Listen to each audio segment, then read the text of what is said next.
बहुत समय पहले की बात है। एक छोटे से गांव में राधा नाम की एक लड़की रहती थी। राधा की सादगी और खूबसूरती पूरे गांव में प्रसिद्ध थी। वह हमेशा अपनी माँ के साथ खेतों में काम करती और परिवार की देखभाल करती। उसकी माँ एक शानदार नज़रिया और साहस की मिसाल थी।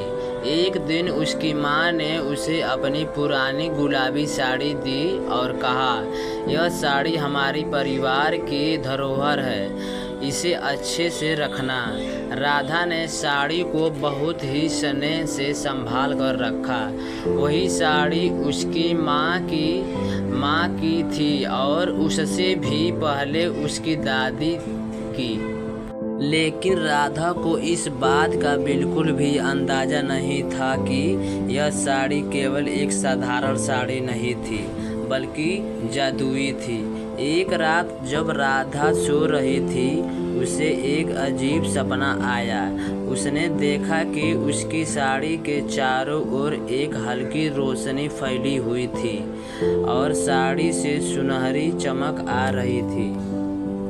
अचानक एक परी उसकी साड़ी से प्रकट हुई और बोली, राधा, ये साड़ी जादुई है। इसका प्रयोग तुम्हारे जीवन में खुशियाँ और समृद्धि लाने के लिए कर सकती है। सुबह उठते ही राधा ने अपने माँ से इस सपने के बारे में बताया, लेकिन उसकी माँ ने इसे सिर्फ एक सपना मानते हुए कहा, राधा, यह सिर्फ तुम्हारी कल्पना हो सकती है, परंतु अगर तुम्हें विश्वास है तो इस साड़ी को पहनने में कोई हर्ज नहीं है। राधा ने उस साड़ी को पहन लिया और उसके बाद जो हुआ वह वाकई में आश्चर्यचकित करने वाला था।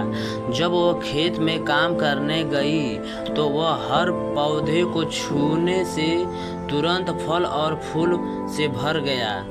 उसका पूरा खेत हरा भरा और सुंदर हो गया। गांव के लोग ये चमत्कार देखकर अंधविश्वास हो गए और राधा की खूब तारीफ करने लगे। कुछ समय बाद गांव में सूखा पड़ा, सारी फसलें बर्बाद हो गई और लोग बहुत परेशान हो गए। गांव के बुजुर्ग राधा के पास आए और उसे कहा, राधा, तुम्हारी साड़ी में जादुई ताकत है, क्या तुम हमें बचा सकोगी? राधा ने सोचा और कहा, मैं कोशिश जरूर करूंगी। राधा ने अपनी साड़ी पहनकर खेतों में गए, सारी जमीन पर हाथ फेरा। अचानक आकाश में बादल छा गए और बारिश शुरू हो गई। पूरे गांव में खुशी की लहर दौड़ गई। सभी ने राधा को धन्यवाद दिया और उसकी साड़ी की खूब तारीफ की। गांव के राजा को भी इस चमत्कार के बारे में पता चला। राजा ने राधा को अपने दरबार में बुलाया और सम्मानित किया। राजा ने राधा से कहा, तुम्हारी इस साड़ी ने हमारी प्रजा के जीवन को खुशहाल बना दिया है। तुम सच में एक महान आत्मा हो। राधा ने उस साड़ी का केवल लोगों की भलाई के लिए इस्तेमाल किया।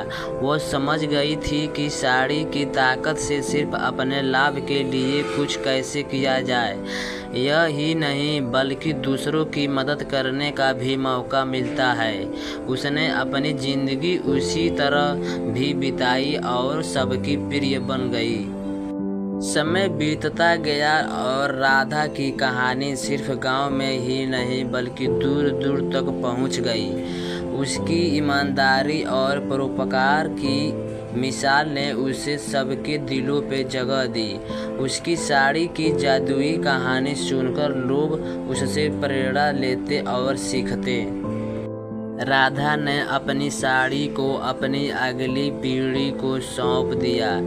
अब उसने अपने बच्चों और उनके बच्चों को समझाया कि इस साड़ी का हमेशा अच्छे कामों में ही इस्तेमाल किया जाए। इस तरह उस जादुई गुलाबी साड़ी का पहलू आगे बढ़ता रहा और लोगों के जीवन को बदलता रहा। जादुई गुलाबी साड़ी की कहानी एक संदेश देकर समाप्त होती है कि किसी भी वस्तु या ताकत का असली मूल्य तभी है जब उसका उपयोग सबकी भलाई और सेवा में किया जाए। राधा की भलाई और परोपकार ने सभी को यही सिखाया कि सच्ची पहचान मेहनत, ईमानदारी और दूसरों की भलाई में निहित है। तो दोस्तों, अगर वीडियो अच्छा लगे हो तो हमारे चैनल को सब्सक्राइब करें और वीडियो को लाइक करें। ऐसे ही हमारे चैनल पर इंटरेस्ट कहानी मिलता रहता है।